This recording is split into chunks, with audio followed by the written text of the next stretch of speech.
جی دیکھیں، health care commission کی team جو ہے وہ دارالصحت اسپتال کا انہوں نے دورہ کیا. جنرل اور ڈینٹل او پی ڈی جو ہے اس کو مکمل طور پہ سیل کر دیا گیا. اس کے علاوہ ٹیم نے جو ہے وہ مختلف پہلوؤں سے تمام تر کیس کو دیکھا. اس کے ساتھ ساتھ یہ کہا گیا کہ 48 گھنٹے کا الٹیمیٹم دیا گیا اسپتال انتظامیہ کو کہ جو مریض یہاں پر موجود ہیں ان کا متبادل کا بندوبست کیا جائے.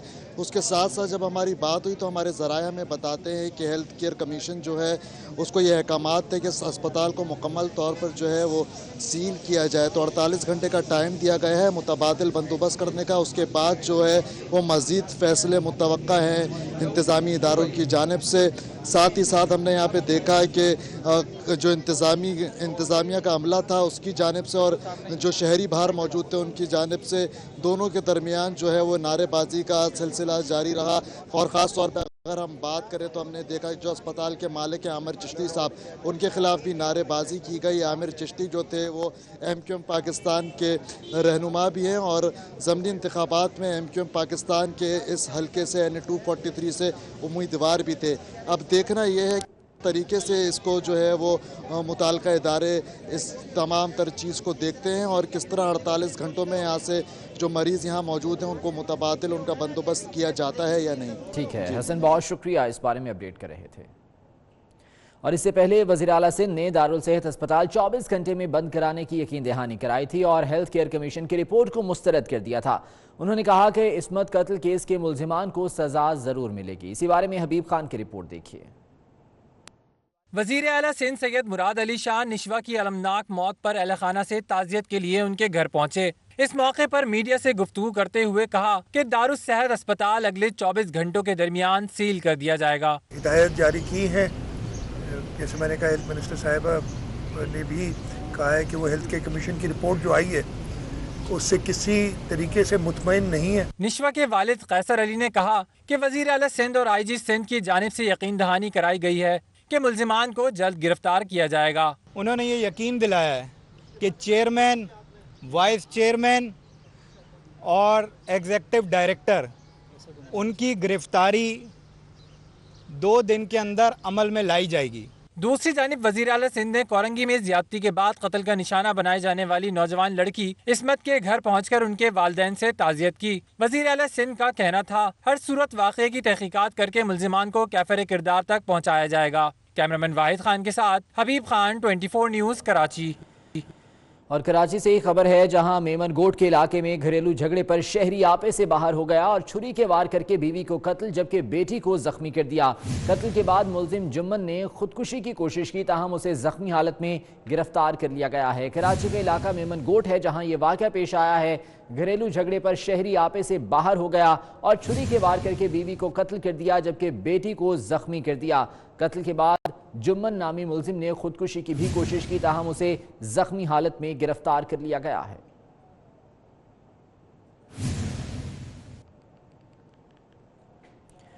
دیگر خبریں شامل کرتے ہیں. آپ کو بتائیں بلاول بھٹو وزیر اعظم کے اعصاب پر سوار ہو گئے. عمران خان نے اخلاقی روایات کو پس پشت ڈال دیا. اسمبلی میں بلاول کی تنقید کا جواب ذاتی حملے کر کے دیا جس پر زندگی کے مختلف شعبوں سے تعلق رکھنے والے افراد کا شدید رد عمل سامنے آیا ہے. وزیر اعظم عمران خان نے اخلاقی روایات کو پس پشت ڈال دیا. Chairman people's party Bilawal Bhutto کو صاحبہ کہہ دیا. بلاول بھٹو صاحبہ کی طرح میں کوئی کاغذ کی پرچی پہ نہیں آیا تھا. وزیر اعظم کے بیان پر بلاول بھٹو بھی میدان میں آئے اور ٹویٹ کیا کہ پی ایم سلیکٹ ایک بڑے آفس میں چھوٹے آدمی ہیں. اپوزیشن لیڈر شہباز شریف نے کہا کہ سلیکٹڈ وزیر اعظم منصب کے ہی اہل نہیں. الفاظ شرمناک ہیں. پاکستان کے لیے افسوسناک دن ہے. نون لیگ کی رہنما مریم نواز نے عمران خان کے بیان کو خواتین کو کمتر سمجھنا قرار دیا. رہنما نون لیگ خواجہ آصف نے لکھا کہ یہ عمران خان کی حقیقی زبان ہے. صحافی حامد میر نے سوال اٹھایا کہ وزیر اعظم کا بلاول بھٹو کو صاحبہ کہنا خواتین کی توہین ہے یا اس بیان کو زیادہ اہمیت نہیں دینی چاہیے. صحافی فہد حسین نے کہا کہ عمران خان کا بلاول بھٹو کو صاحبہ کہنے سے صدمہ پہنچا. صحافی منصور علی خان نے لکھا کہ یہ ہے وزیر اعظم پاکستان. صحافی گل بخاری نے کہا کہ عمران خان نے چھوٹے پن کا مظاہرہ کیا. مہر بخاری کہتی ہے کہ عمران خان نے بہت برا انداز اپنایا.